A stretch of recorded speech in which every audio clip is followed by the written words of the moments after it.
I'd like to bring on our first gift.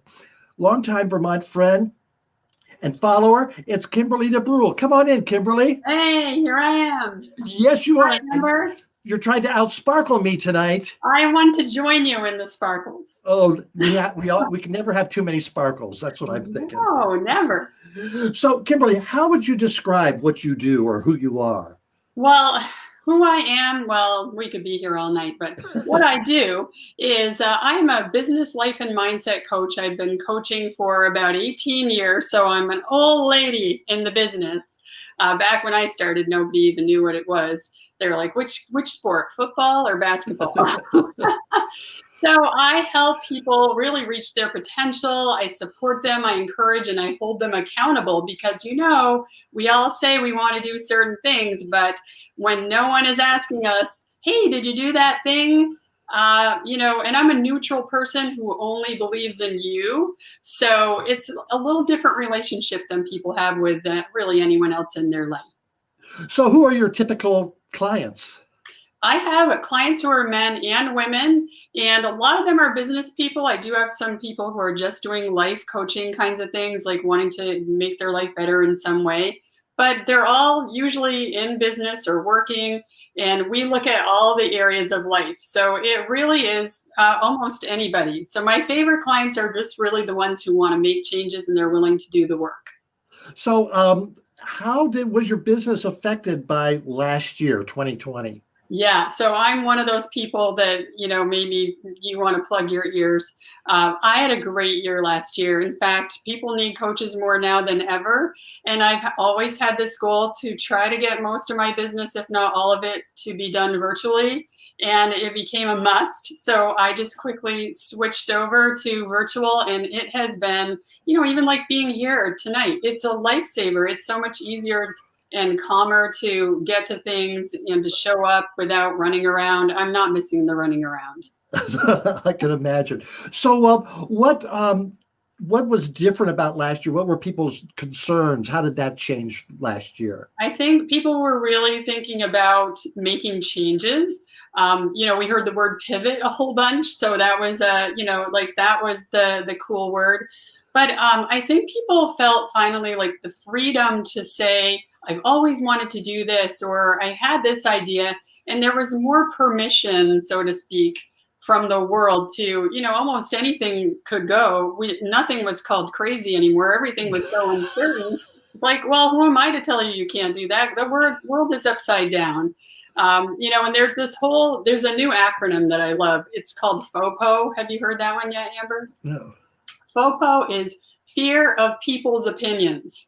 Ooh. And that one kind of lessened a lot last year because people started to think, I don't care what someone else's opinion is. I know what I want for my life and I want help getting it. So for me and my business, that was what I saw. A lot of people saying, I want to give more, I want to do more, help me, hold me accountable to getting there. All right. So you had an event yesterday. Tell me about that. Yeah, the Fortify retreat. I used to do retreats a couple times a year in person, Shelburne Farms, fancy places, beautiful place. This was the first virtual retreat I've done. Sometimes it's called Thrive, Flourish. Today or yesterday it was Fortify, because I just saw that word in the definition. And it's all about what do we need to do to sustain, right? Because just like we were talking about a minute ago, we want to make it for the long haul. We want to do some good things this year. So we don't want the ups and downs, right? We don't want to get a great start and then hit the skids and then, jump back up again. So Fortify is all about what do I do all the time, the consistent habits that I'm going to do all the time that keep me going, no matter what, whether I'm feeling up or down. I'm fortified by these things that help me to stay strong and keep moving forward. So on your website, what you have some sayings there? You do a lot of blogging on there, don't you? I do a lot of blogging on there. Yes. Thank you for putting that up there. Yes, the blog is full. And there are two things I would tell people. Last May, I did this high vibe challenge.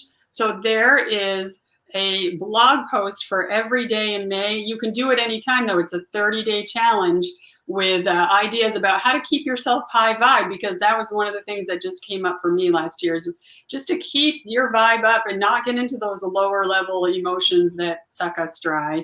And then the last 21 days of 2020, it's all still valid. There's a 21-day countdown that is so good. Just gives you some things to think about as you're coming into this year. And there's a lot of good stuff there. So, yeah. All right, Kimberly. A lot of people made New Year's resolutions, and we're in the day 10 of the new year, and some people have broken the resolutions already. So should they just give up and go back to old ways? Yeah, no, don't do that. Well, first of all, you want to make sure it's what you really want, because sometimes we use that word should, right? Should is never a good word. If you're saying should, get rid of that one. What they say, don't should on yourself, right? So get rid of that. And ask yourself, what do you really want? Because if you already stopped doing it at day 10, it's probably not what you really want. And you have to get clear on what's important about this. So if I actually do sacrifice to do this and make this happen, what's in it for me? And then if you still fall off, you just get back on. So you miss a day, so you miss a week, start again. I just keep advocating for start again as many times. If you stop after day 10, you'll get going again. Maybe you'll go for 12 days next time, and then it'll be 15, and you just stretch it out, and pretty soon you don't even remember what it used to be like. So I shouldn't have any Cheetos guilt then, is what you're saying? No, guilt is no guilt in 2021. Guilt is not allowed. now, do you go into different offices if some offices are having conflict, or companies to get the whole company or group motivated? Yes, I do. Not so much conflict, but I do have some great corporate clients and some I've been working with for years, and we just keep evolving what we're doing. So I coach people one-on-one in the company.